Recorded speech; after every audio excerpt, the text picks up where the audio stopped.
അവർ ദൈവമാതാവിനെ മനസ്സിൽ ധ്യാനിച്ച് പ്രാർത്ഥിച്ച് വിതയ്ക്കും.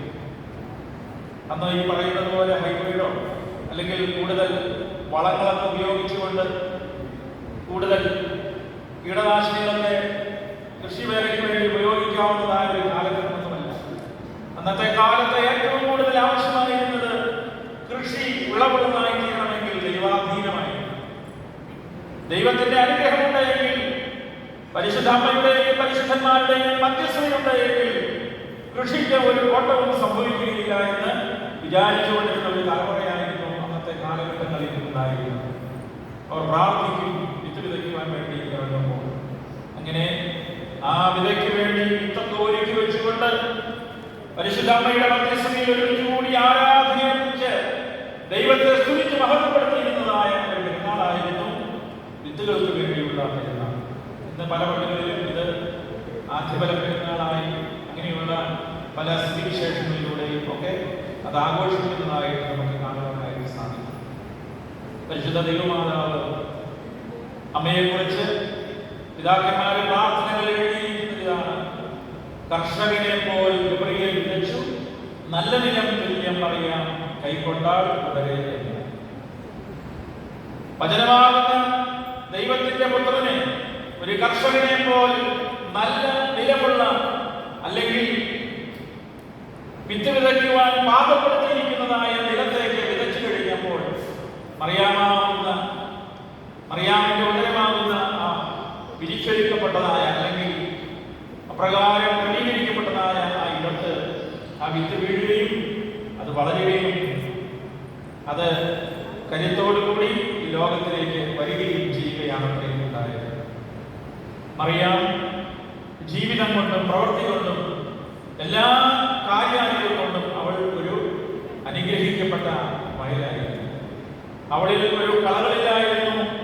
അവളിൽ ഒരു രീതിയിലുള്ളതായ ഒരു കേടുകളോ ദോഷങ്ങളോ ഒന്നും തന്നെ ഉണ്ടായിരുന്നില്ല. അവൾ എല്ലാം കൊണ്ടും തികഞ്ഞ, എല്ലാ രീതിയിലും എപ്പോഴും പവിത്രത നിറഞ്ഞിരുന്ന ഒരു വയലായിട്ട് അവൾ നിലകൊള്ളുകയാണ് ഉണ്ടായത്. സ്നേഹിക്കപ്പെട്ടവരെ, ഇന്ന് ഈ പെരുന്നാളിൽ നമ്മൾ സംബന്ധിക്കുമ്പോൾ നമ്മളുടെ ആത്മീയതയുടെ നിലവാരത്തെക്കുറിച്ചൊന്ന് അവലോകനം ചെയ്യുവാൻ നമുക്ക് സാധ്യമായിരിക്കും.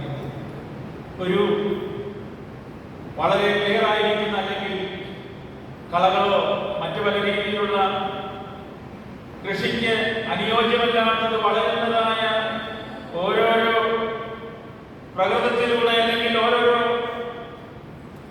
ചിന്താഗതികളിലൂടെ കടന്നു പോകുന്നവരായി നമ്മളൊക്കെ മാറ്റപ്പെട്ടുകൊണ്ടിരിക്കുകയും ഇന്നത്തെ ഒരു പ്രത്യേകത എന്ന് പറഞ്ഞിട്ടുണ്ടെങ്കിൽ സഭാപരമായിരിക്കുന്ന കാര്യങ്ങളൊക്കെ ചിലർക്കൊക്കെ അകൽച്ചകൾ ഉണ്ടായിക്കൊണ്ടിരിക്കുകയാണ്.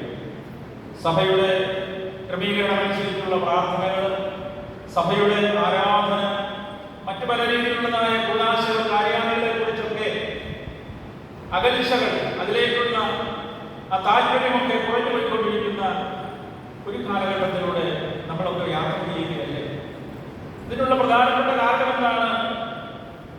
ഒരു ദേവാലയത്തിൽ നിന്ന് ആരാധനയിൽ സമർപ്പിക്കുന്നവൻ, സഭ നൽകുന്നതായ കൂടാശകളെ പൂർണ്ണമായി ജീവിതത്തിൽ അനുഷ്ഠിക്കുന്നവൻ, സഭ വിഭാവനം ചെയ്യുന്നതായ മൂല്യങ്ങളും ആദർശങ്ങളും ഒക്കെ ഉയർത്തിപ്പിടിച്ചുകൊണ്ട് ജീവിക്കുവാൻ സാധിക്കുന്നവൻ, അവരുടെയൊക്കെ ജീവിതത്തിൽ ഒരു കാരണവശാലും ഒരു കളയും ഒരിക്കലും വളരുവാനായിട്ട് ഇടവരികയില്ല. കാരണം അവിടെ കളയ്ക്ക് വളരുവാനുള്ളതായ ഇടമില്ല, അതിന് പ്രവേശിക്കുവാനായിട്ട് സാധ്യതയില്ല.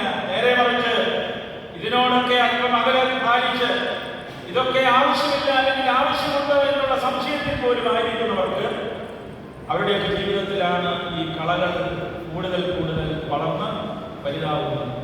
ഇന്നത്തെ വേദഭാഗത്ത് നമ്മൾ വായിച്ചു കേട്ടു,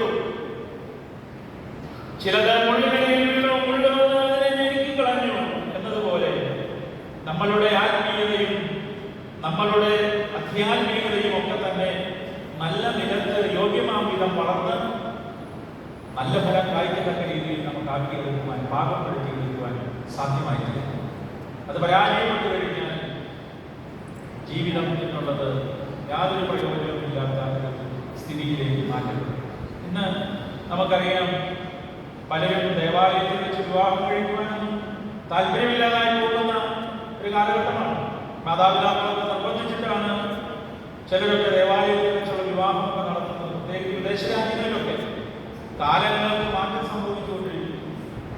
എന്നാൽ മനുഷ്യൻ ഒരിക്കലും മാറാൻ പാടില്ലാത്തവരാണ്. അവന്റെ ആ ദൈവിക സ്നേഹവും ദൈവത്തോടുള്ളതായ ബന്ധവും അത് കൂടുതൽ കൂടുതൽ ഊഷ്മപ്പെടുത്തിക്കൊണ്ട് പോകേണ്ട ഒരു കാലഘട്ടമാണ്.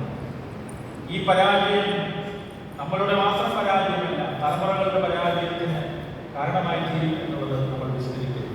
അതുകൊണ്ട് പ്രിയപ്പെട്ടവരെ, ഈ പെരുന്നാളിൽ നമ്മൾ സംബന്ധിക്കുമ്പോൾ അറിയാമലെ പോലെ ഹൃദയത്തെ പിരിച്ചെടുക്കപ്പെട്ട ഒരു വയലാക്കി തീർത്ത് നമുക്ക് നമ്മളുടെ ജീവിതത്തെ ക്രമപ്പെടുത്തുവാൻ സാധ്യമായി തീരും.